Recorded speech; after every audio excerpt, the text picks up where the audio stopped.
એક પ્રશ્ન, આપણે હિન્દુ ધર્મમાં તો કર્મ ને પછી પુનર્જન્મ, રીઇન્કાર્નેશન ને માનીએ, તો આપણે ઘણીવાર સ્વર્ગમાં જશે, નર્કમાં જશે. સ્વર્ગ ને નર્કનું કેમ લોકો રેફરન્સ આપે છે? એ તો સ્વર્ગ ને નર્ક તો ખાલી ક્રિશ્ચનો માટે, આપણા માટે કેમ? ઘણા માણસો કહે છે ને તમે સ્વર્ગમાં જશો કે નર્કમાં જશો. સ્વર્ગ ને નર્ક તો છે જ નહીં આપણા માટે, રાઈટ?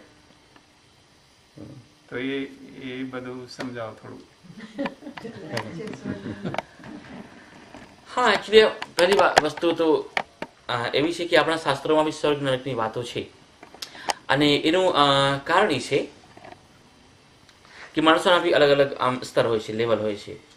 ઋષિઓનું પ્રયોજન એવું હતું કે ગમે તેવી રીતે લોકો ખરાબ કરતા અટકે,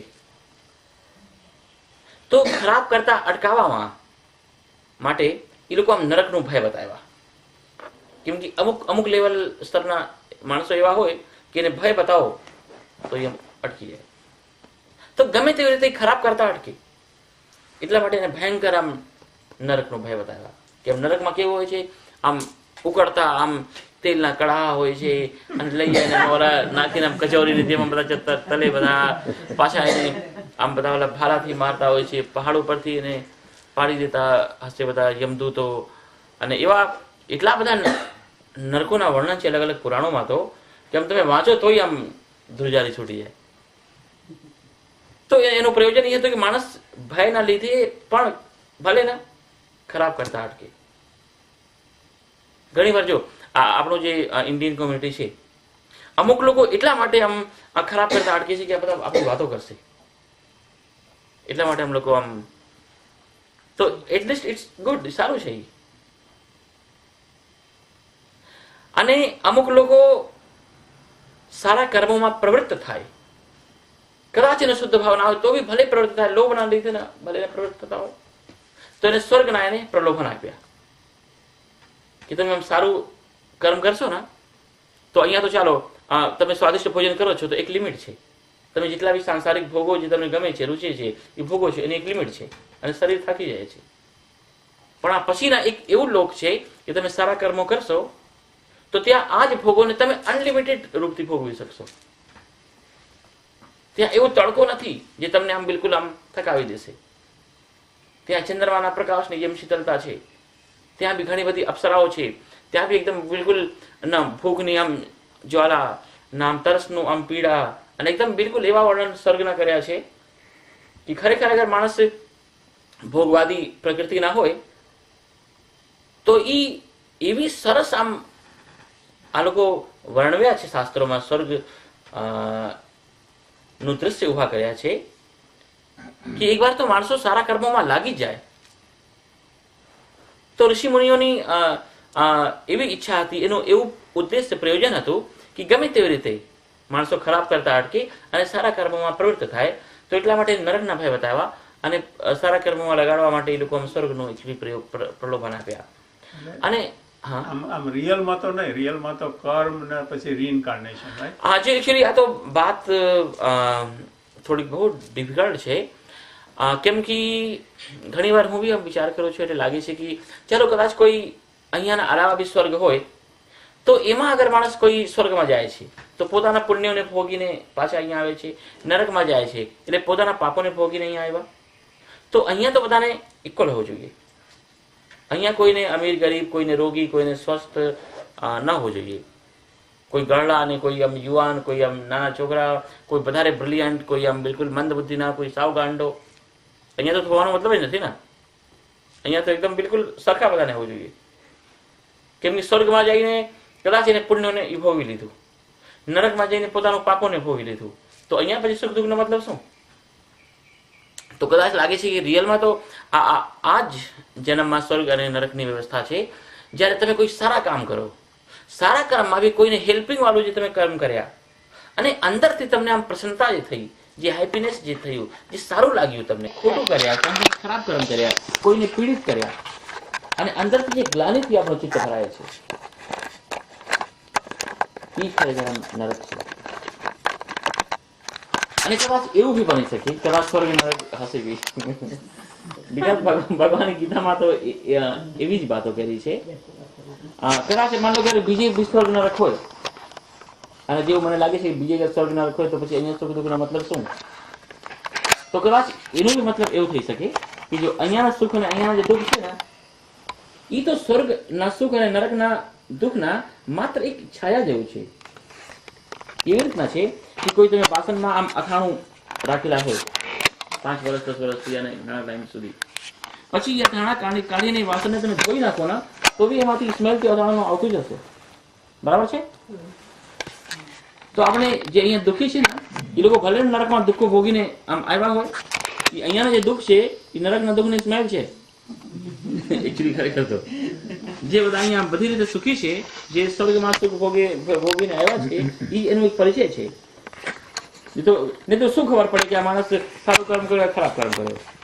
તો જે લોકો સુખી છે એ એમ બતાવે છે કે જો અમે खरेखर सारा कभी नहीं, तो मई आवेश से मनो ये मान.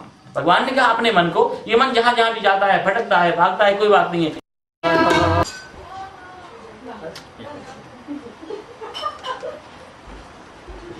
तो मेरे साथ प्रभु का सुमिरन कर लें. बोलना आप सब. रघुपति राघव राजा राम, पतित पावन सीताराम. बोलिए. राघव राजा राम, पतित पावन सीताराम. रघुपति राघव राजा राम, पतित पावन सीताराम. रघुपति राघव राजा राम, पतित पावन सीताराम. सीताराम सीताराम भज मन प्यारे सीताराम. सीताराम सीताराम भज मन प्यारे सीताराम. भीड़ पड़ी भक्तों ने पुकारा, कष्ट हरा प्रभु आप हमारा. भीड़ पड़ी भक्तों ने पुकारा, कष्ट हरा प्रभु आप हमारा. तब दशरथ घर प्रगटे राम, पतित पावन सीताराम. राम पतित पावन सीताराम. रघुपति राघव राजा राम, पतित पावन सीताराम. रघुपति राघव राजा राम, पतित पावन सीताराम. तब दशरथ घर प्रगटे राम, पतित पावन सीताराम. पावन सीताराम. ताड़क वन में ताड़का मारी, गौतम नारी अहल्या तारी. ताड़क वन में ताड़का मारी, गौतम नारी अहल्या तारी. सब ऋषियों में पूर्ण काम, पतित पावन सीताराम. सब ऋषियों के पूर्ण काम, पतित पावन सीताराम. जनकपुरी में शिवधनु तोरी, जनकपुरी में शिवधनु तोरी. सीताराम विवाह भयोरी, सीताराम विवाह भयोरी. कैसी सुंदर जोरी राम, पतित पावन सीताराम. कैसी सुंदर जोरी राम, पतित पावन सीताराम. राज तिलक की देख तैयारी, कैकेयी ने बात बिगाड़ी. राज तिलक की देख तैयारी, कैकेयी ने बात बिगाड़ी. 14 वर्ष गए वन राम, पतित पावन सीताराम. 14 वर्ष गए वन राम, पतित पावन सीताराम. रघुपति राघव राजा राम, पतित पावन सीताराम. रघुपति राघव राजा राम, पतित पावन सीताराम. सीताराम सीताराम भज प्यारे तू सीताराम। सीताराम सीताराम भज प्यारे तू सीताराम। राम कृष्ण है तेरे नाम, सबको संपत्ति दे भगवान। राम कृष्ण है तेरे नाम, सबको सन्मति दे भगवान। दीन दयालु राजा राम, पतित पावन सीताराम। दीन दयालु राजा राम, पतित पावन सीताराम। जय रघुनंदन जय सिया राम, जानकी वल्लभ सीताराम। जय रघुनंदन जय सिया राम, जानकी वल्लभ सीताराम। जय रघुनंदन जय घनश्याम, रुक्मिणी वल्लभ राधे श्याम। रघुनंदन जय घनश्याम, रुक्मिणी वल्लभ राधे श्याम। जय मधुसूदन जय गोपाल, जय मुरलीधर जय वनलाल। मधुसूदन जय गोपाल, जय मुरलीधर जय नंदलाल। जय दामोदर कृष्ण मुरारे, देवकी नंदन देवकी नंदन सर्वदा। जय दामोदर कृष्ण मुरारे, देवकी नंदन सर्वदा। जय गोविंद जय गोपाल, केशव माधव दीन दयाल। जय गोविंद जय गोपाल, केशव माधव दीन दयाल। राधा कृष्ण जय कुंज बिहारी, मुरलीधर गोवर्धन धारी। राधा कृष्ण जय कुंज बिहारी, मुरलीधर गोवर्धन धारी। जय रघुनंदन जय सिया राम, पतित पावन सीताराम। जय रघुनंदन जय राम पतित पावन सीताराम। दशरथ नंदन अवध किशोर, यशोमती सूत जय माखन चोर। दशरथ नंदन अवध किशोर, यशोमती सूत जय माखन चोर। जय रघुनंदन जय सिया राम, पतित पावन सीताराम। जय रघुनंदन जय घनश्याम, पतित पावन सीताराम। वृंदावन में मथुरा में श्याम, अवधपुरी में सीताराम। वृंदावन मथुरा में श्याम, अवधपुरी में सीताराम। जय गिरिजापति जय महादेव, जय जय शंभो जय महादेव। जय गिरिजापति जय महादेव, जय जय शंभो जय महादेव। जय जय दुर्गा जय माँ तारा, जय गणेश जय शुभ आधारा। जय रघुनंदन जय सिया राम, पतित पावन सीताराम। जय रघुनंदन जय सिया राम, पतित पावन सीताराम। और कोई भजन?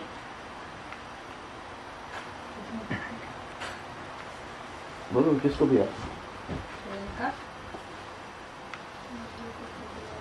एक एक शुरू कर दो। प्रियंका बोलो। दूसरे लोग तैयार रहना बाद में। लाइन से। हाँ बस।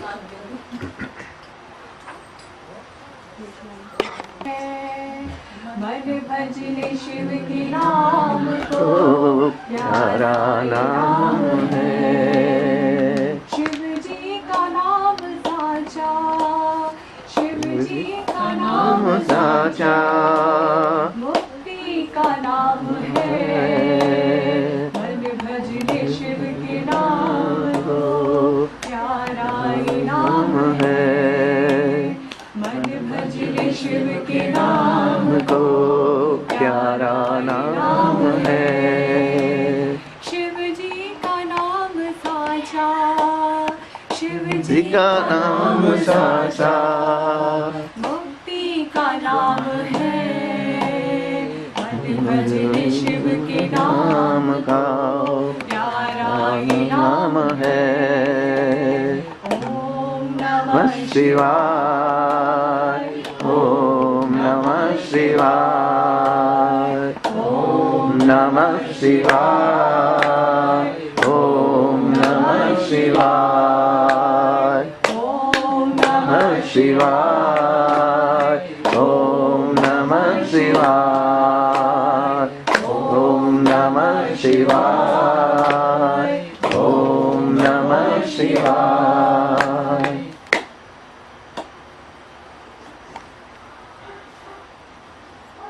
चालू कर दो।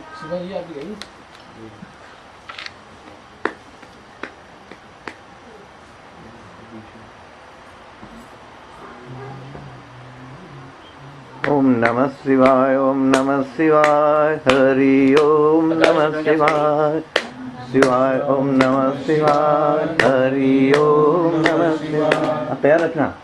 ओम नमः शिवाय ओम नमः शिवाय हरि ओम नमः शिवाय। बोलिए जय श्री कृष्ण।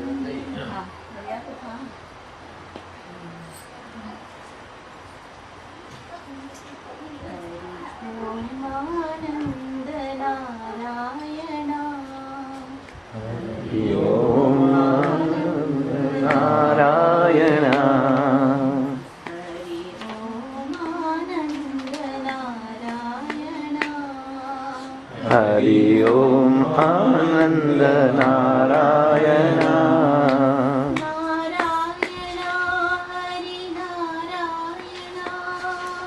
नारायण हरि नारायण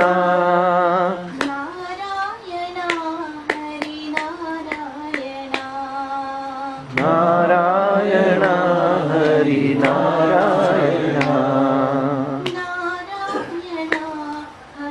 नारायण नारायण हरि नारायण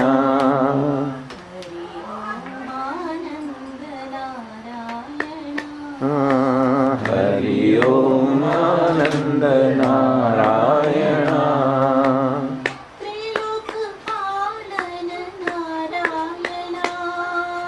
त्रिलोकपालन नारायण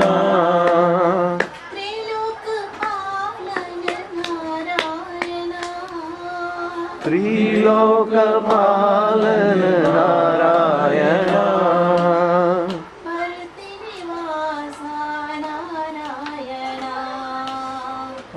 श्रीवासा नारायण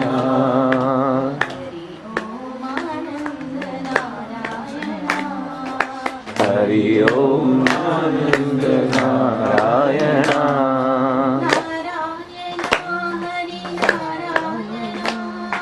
नारायण हरि नारायण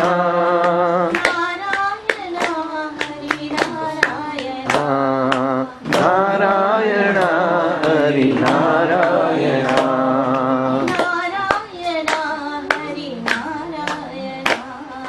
नारायण हरि नारायण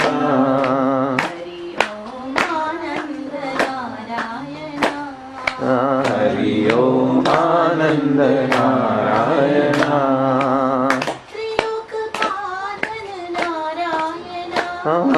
त्रिलोकपालन नारायण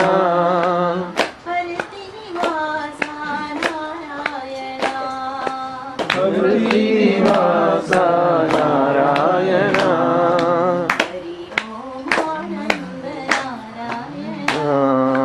हरि ओम आनंद नारायण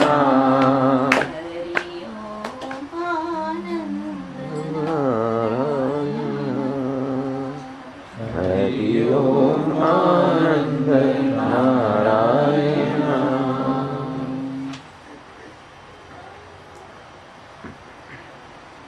और कोई भजन गाने वाला?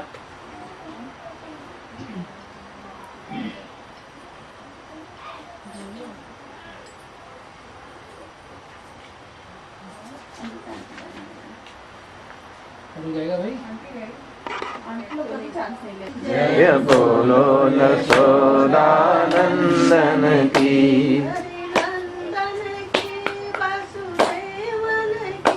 हरि नंदन की वासुदेवन की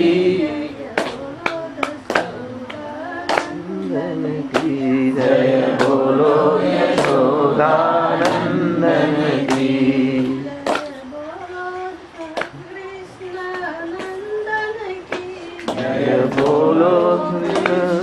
नंदन की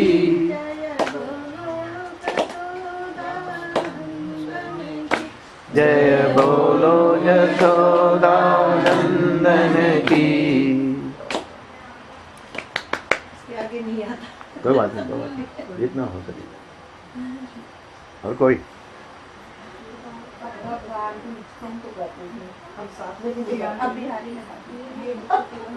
सर मैंने आप सुनाइए, आप तो अच्छी गाती हो।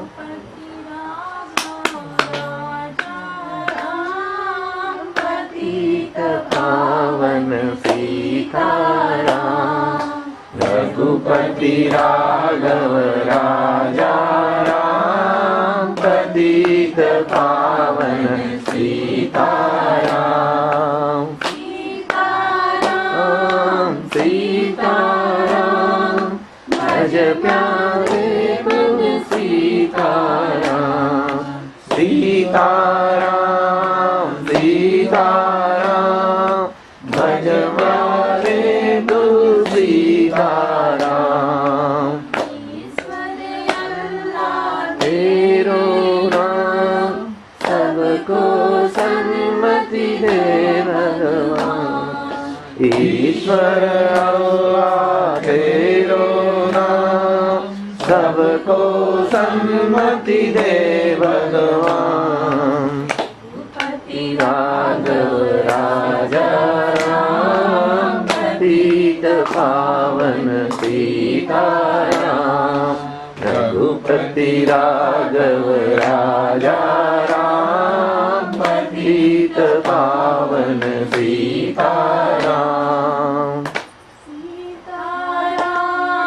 सीताराम भज पारे तू सीताराम सीताराम सीताराम भज मार्याम सीताराम तेरो नाम सबको सम्मति दे भगवान ईश्वर अल्लाह तेरो नाम सबको सम्मति दे भगवान जय सिया राम सीताराम जय रघुनंदन जय सिया राम जानकी वल्लभ सीताराम सीताराम भज प्यारे सीताराम सीताराम सीताराम भज प्यारे सीताराम राघव राजा राम पतित पावन सीताराम।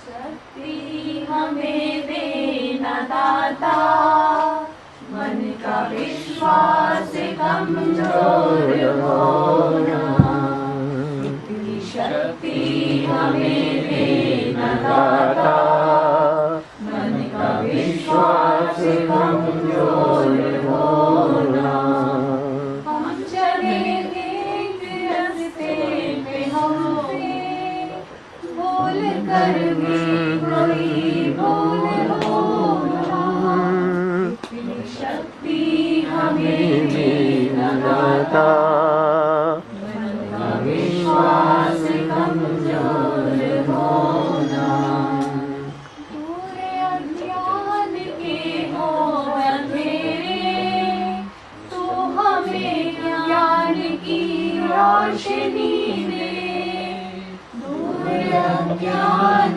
के हो अंधेरे तो हमें ज्ञान की रोशनी दे हर बुराई रचते रहे हम तो हमें भली सी जिंदगी दे ना हो गैर किसी का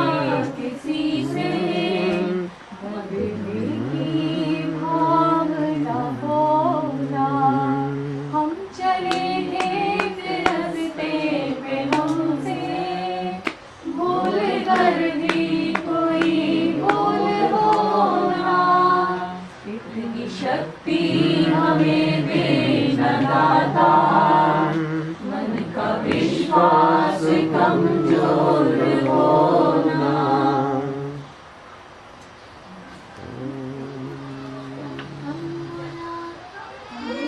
बचते चले हम हैं, बिना सोचे हमें क्या मिला है, ये हम सोचे किया क्या है अर्पण, बिना सोचे हमें क्या मिला है, ये हम सोचे किया क्या है अर्पण। फूल खुशियों की हम बांटे, सबका जीवन करते हम मधुबन, करुणा के बूंद से सबके मन का एक गोला। हम चले थे रास्ते में हमसे भूल कर भी कोई भूल हो ना, इतनी शक्ति हमें देना दाता, मन का विश्वास कमजोर होना। परम गैरसदृशं वैवर्णं शुभांगं लक्ष्मीकान्तं कमलनयनं योगिज्ञानगम्यं वन्दे विष्णुं भवभयहरं सर्वलोकैकनाथम्। ॐ पार्थाय प्रतिबोधितां भगवता नारायणेन स्वयं व्यासेन कृतितां पुराणमुनिना मध्ये महाभारतम् अद्वैतां रजवर्षिणीं भगवतीम् अष्टादशाध्यायिनीम् अम्ब त्वाम् अनुसन्दधामि भगवद्गीते भगवद्वेषिणीम्।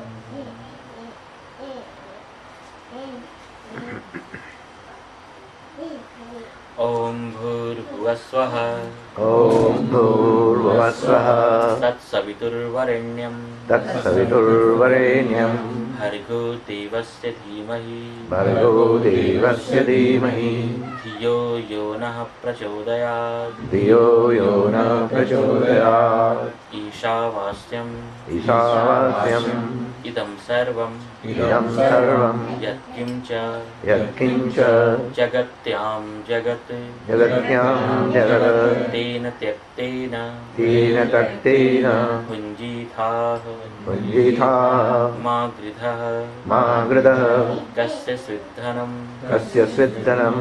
ॐ त्र्यम्बकम् ॐ त्र्यम्बकं यजामहे यजामहे सुगन्धिं सुगन्धिं पुष्टिवर्धनम् पुष्टिवर्धनम् उर्वारुकमिव उर्वारुकमिव बन्धनान् बन्धनान् मृत्योर्मुक्षीय मोक्षीय मामृतात् मामृतात् अद्वेष्टा अद्वेष्टा सर्वभूतानां सर्वभूतानां मैत्रः करुण मैत्रकरुण एव च निर्ममो निर्ममो निरहङ्कारः निरङ्कारः समदुःख समदुःख सुखक्षमी सुखक्षमी सन्तुष्टः सन्तुष्टः सततं योगी सततं योगी यतात्मा यथात्मा दृढनिश्चयः दृढनिश्चयः मयि अर्पित मनोबुद्धिः मनोबुद्धिः यो मद्भक्तः यो मद्भक्तः समे प्रियः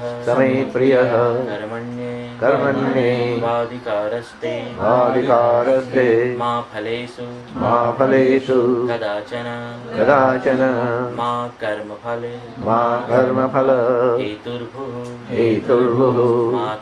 माते संगोस्तु कर्मणि कार्पण्यदोषो वहतः स्वभावः पृच्छामि त्वाम् धर्मसम्मूढचेता यच्छ्रेयः स्यान् निश्चितं ब्रूहि तन्मे शिष्यस्तेऽहं सारि मां त्वां प्रपन्नं सर्वधर्मान् सर्वधर्मान् परित्यज्य परित्यज्य मामेकं शरणं व्रज। व्रज। अहं त्वा सर्वपापेभ्यो मोक्षयिष्यामि मा शुचः। ॐ विश्वानि देव सवितुर्दुरितानि परासुव यद्भद्रं तन्न आसुव। ॐ वंशिविभूषितकरान् नवनीताभात् पीताम्बरात् गरुडपुष्पफलाधरोष्ठात् पूर्णेन्दुसुन्दरमुखात् अरविन्दनेत्रात् कृष्णात् परं किमपि तत्त्वमहं न जाने।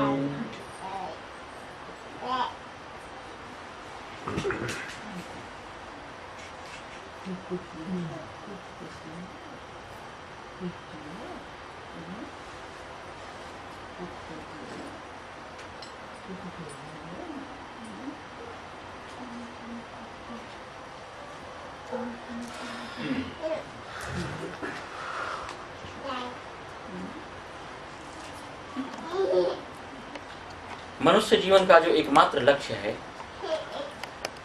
टारगेट, उद्देश्य, संसार में रहते हुए हर प्रकार की सिचुएशन, हालात, परिस्थिति और जो कुछ भी भगवान के द्वारा, प्रारब्ध के द्वारा, अपने ही कर्मों के द्वारा हमें मिला है, प्राप्त है, उस हर परिस्थितियों में भगवत बुद्धि रखते हुए और जो हमारे जीवन की आंतरिक यात्रा है, भगवान का स्मरण करते हुए अगर हम गतिशील हों तो ईश्वर की प्राप्ति 100% कोई भी व्यक्ति मरने से पहले कर सकता है, क्योंकि मानव जीवन हमें भगवान की प्राप्ति के लिए ही मिला है। अन्य और जितने भी योनियां हैं ना, उन योनियों में जीव जो हैं वो अपने किए हुए प्रारब्ध कर्मों का ही भोग कर सकते हैं, उनको किसी प्रकार के नए कर्मों के करने की स्वतंत्रता नहीं है। लेकिन जो मनुष्य जीवन है ये एकदम बिल्कुल 2 in 1 है। इसमें हम प्रारब्ध, भाग्य, जो भी हमारे किए हुए कर्म हैं उनको भी भोग सकते हैं और उनके साथ ही साथ नए प्रारब्ध बनाने की, नया भाग्य बनाने की, नए कर्म करने की जो है पूरी की पूरी हमें स्वतंत्रता है। तो अगर इतना सुंदर मनुष्य जीवन प्राप्त होने के बाद भी अगर हम पशु पक्षियों की तरह, कबूतर की तरह, बंदर की तरह केवल काम भोग में ही लगे रहे, केवल इंद्रिय सुख में ही लगे रहे, केवल जो भी सांसारिक पदार्थ वगैरह हैं उनको ही भोगने में अगर हमारा जीवन बीत जाए तो ये बुद्धिमानी नहीं है। संसार में रहते हुए, संसार का भी युगपद निर्वाह करते हुए, अंदर से जो हमारा जो इस जीवन का मिशन है, लक्ष्य है, गोल है, टारगेट है, अभियान है, ईश्वर तत्व की प्राप्ति, मोक्ष की प्राप्ति, अपने आत्मा का ज्ञान, भगवान का ज्ञान, इस जीवन की गहराई क्या है, इसके रहस्य क्या है, इसकी सीक्रेट्स क्या है। अगर जीवन को अच्छी तरह से समझे बिना, जीवन की पूर्णता को प्राप्त किए बिना अगर हम यहाँ से चले जाते हैं तो शायद ये इससे बड़ी कोई अपूर्णता हो ही नहीं सकती। ढेर सारे मार्गों की परमात्मा ने, हमारे ऋषि मुनियों ने, हमारे शास्त्रों ने, महापुरुषों ने विधि बताई, शास्त्रों के माध्यम से, शास्त्रों के द्वारा, शास्त्रों में। लेकिन खास करके कलयुग में जो सबसे सरल, सहज और सुंदर मार्ग है, जिस मार्ग के द्वारा कि आप संसार में रहते हुए, परिवार में रहते हुए और बाहर से कुछ भी विशेष जो एकदम स्पष्ट रूप से गलत नहीं है उसको बदले बिना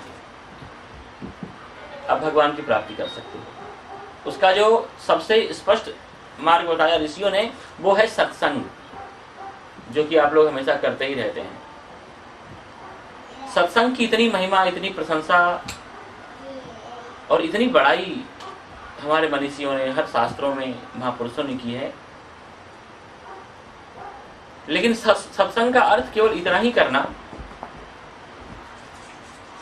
कि कभी सप्ताह में एक आध दिन जो है वो इकट्ठा होकर के रामायण का पाठ कर लें या भजन धुन कीर्तन इत्यादि कर लें, ये अच्छी बात है। शुरुआत तो यहीं से होती है, क्योंकि भगवान के लिए, सत्संग के लिए, शास्त्रों के लिए, अपनी संस्कृति के लिए जब तक हम सीरियस नहीं होंगे, गंभीर नहीं होंगे, तब तक कुछ नहीं होगा।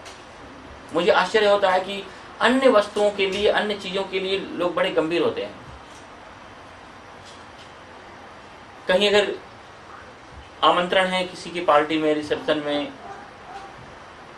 या सांसारिक किसी उत्सव में, तो लोग इतने गंभीर होते हैं मतलब जाने के लिए कि बस कहते हैं नहीं मुझे तो वहां जाना ही पड़ेगा क्योंकि उन्होंने बुलाया है। लेकिन जहां धर्म की बात आती है, अध्यात्म की बात आती है, अपनी संस्कृति की बात आती है, वहां पर लोग बहुत कम हैं ऐसे लोग जो बहुत गंभीर दिखाई पड़ते हैं। एक्चुअली हम हिंदुओं की करुणा ही ऐसी रही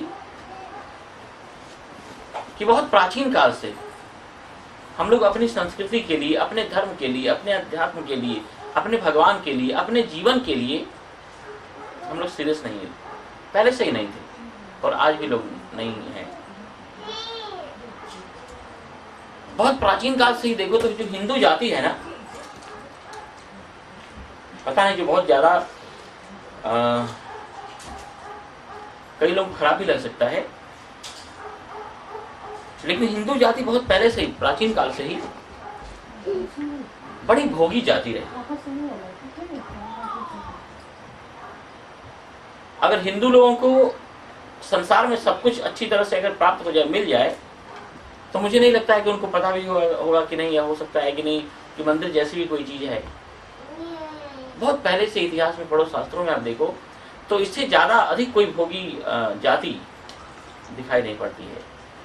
लेकिन कुछ लोग इसमें ऐसे भी हुए हैं कि जिनको देखने के बाद अपना मन जो है बड़ा गौरव से भर जाता है। हिंदुओं में कुछ क्वालिटीज ऐसी हैं कि उनकी वजह से ही हमारी परंपरा आज तक अक्षुण्ण बची हुई है। कुछ खराब इसमें क्वालिटीज भी ऐसी हैं जिनके वजह से सदियों से, प्रारंभ से ही जो है ना, हम लोग हारते आ रहे हैं, मार खाते आ रहे हैं और पतन के गड्ढे में जो है वो गिरते जा रहे हैं।